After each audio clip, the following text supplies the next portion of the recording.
بسم الله الرحمن الرحيم. الرحمن علم القرآن خلق الإنسان علمه البيان. الشمس والقمر بحسبان والنجم والشجر يسجدان والسماء رفعها ووضع الميزان ألا تطغوا في الميزان وأقيموا الوزن بالقسط ولا تخسروا الميزان والأرض وضعها للأنام فيها فاكهة والنخل ذات الأكمام والحب ذو العصف والريحان فبأي آلاء ربكما تكذبان خلق الإنسان من صلصال كالفخار وخلق الجان من مارج من نار فبأي آلاء ربكما تكذبان رب المشرقين ورب المغربين فبأي آلاء ربكما تكذبان مرج البحرين يلتقيان بينهما برزخ لا يبغيان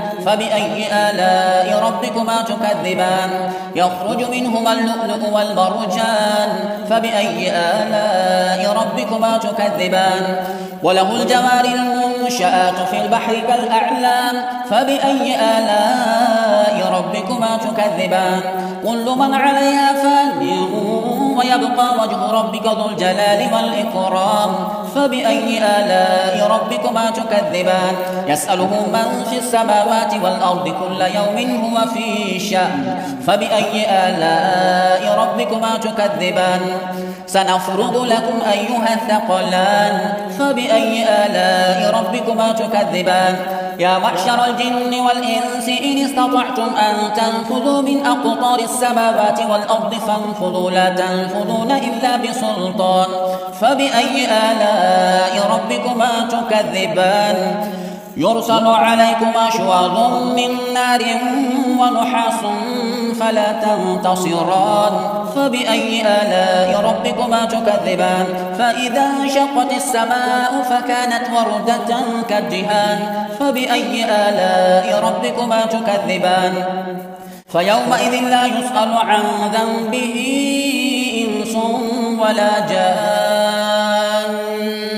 فبأي آلاء ربكما تكذبان يعرف المجرمون بسيماهم فيؤخذ بالنواصي والأقدام فبأي آلاء ربكما تكذبان هذه جهنم التي يكذب بها المجرمون يطوفون بينها وبين حميم آن فبأي آلاء ربكما تكذبان ولمن خاف مقام ربه جنتان فبأي آلاء ربكما تكذبان ذواتا أفنان فبأي آلاء ربكما تكذبان فيهما عينان تجريان فبأي آلاء ربكما تكذبان فيهما من كل فاكهة زوجان فبأي آلاء ربكما تكذبان متكئين على فرش بطائنها من استبرق وجنى الجنتين دان فبأي آلاء ربكما تكذبان فيهن قاصرات الطرف لم يطمثهن إنس قبلهم ولا جان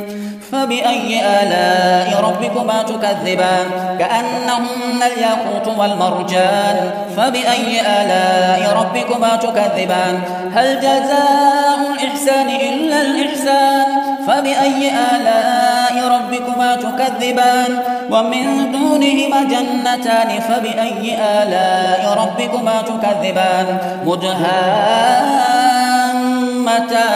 فبأي آلاء ربكما تكذبان فيهما عينان نضاختان فبأي آلاء ربكما تكذبان فيهما فاكهة ونخل ورمان فبأي آلاء ربكما تكذبان فيهن خيرات حسان فبأي آلاء ربكما تكذبان حور مقصورات في الخيام فبأي آلاء ربكما تكذبان لم يطمثهن إنس قبلهم ولا جان فبأي آلاء ربكما تكذبان متكئين على رفرف خضر وعبقري حسان فبأي آلاء ربكما تكذبان تبارك اسم ربك ذي الجلال والإكرام